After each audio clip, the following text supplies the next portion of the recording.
Bonjour à tous, c'est Speedcuber39 et je vais vous présenter quelques résolutions avec la méthode Friedrich.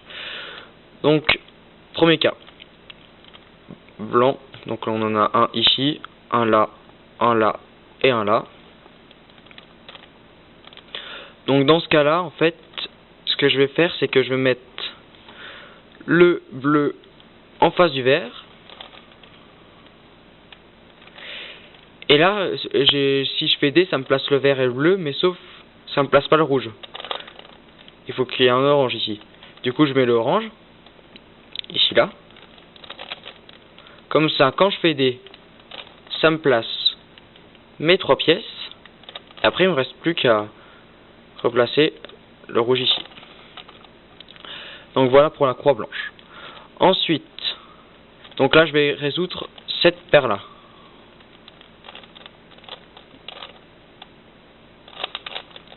Move, je l'insère. Ensuite, je vais faire celle-ci.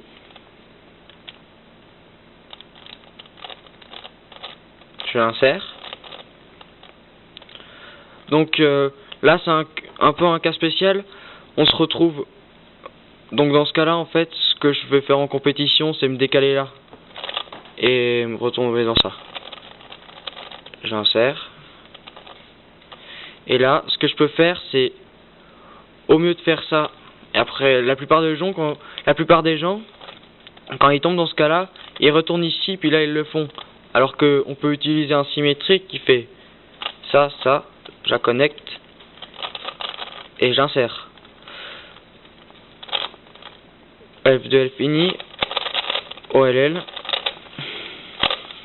et PLL. Voilà. Donc je vous dis, mon cube, il coûte 1 €. Je l'ai acheté sur 51 Morphone.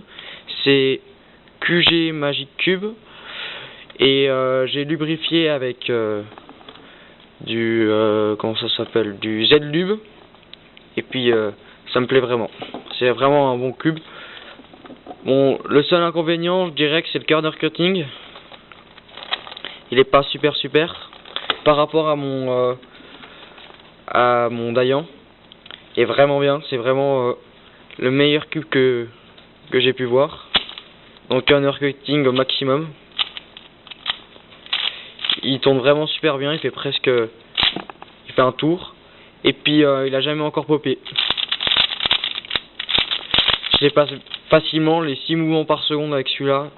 Il est vraiment super bien. Donc je continue mes mélanges.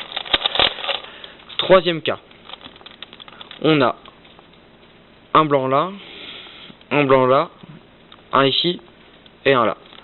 Ce que je vais faire, c'est en fait mettre le rouge ici, mettre le bleu ici.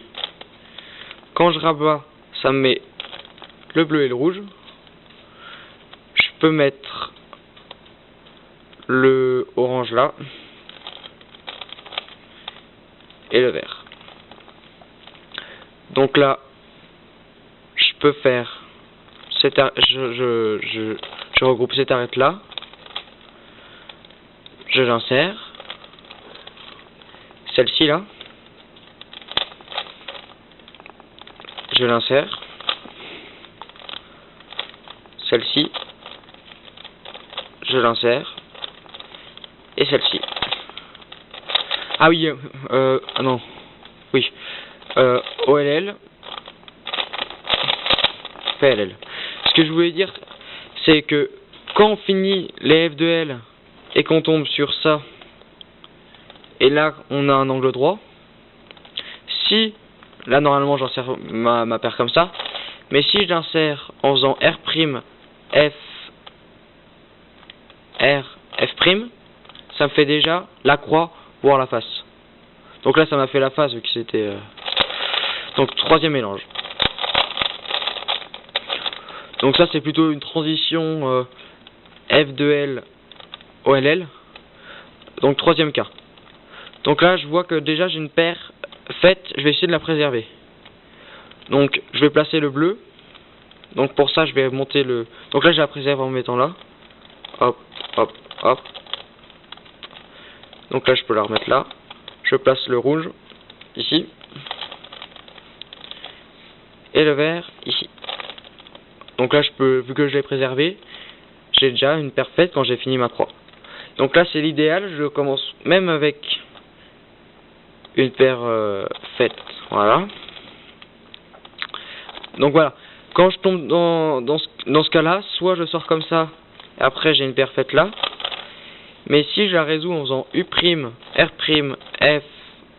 R, F', je me redécale direct là, et je peux l'insérer comme ça. Au mieux de me redécaler là, puis...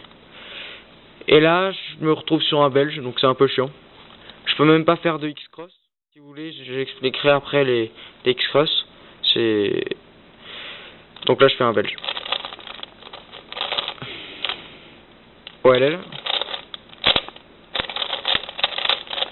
PLL. Là, je vais vous expliquer les X-cross. En fait, c'est quand vous avez un belge.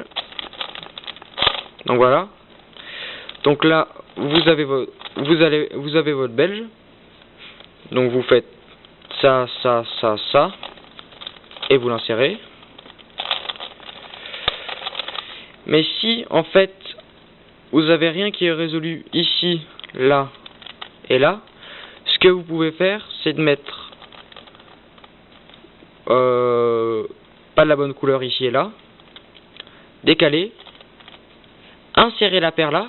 Du coup, ici, vu qu'il n'y a pas de coin, ça fait rien. Et je remets là. Et là, c'est bon. Bon, je vais finir cette résolution, puis ça va être fini. Donc là, je fais mon belge. Je fais cette paire là. Celle-ci.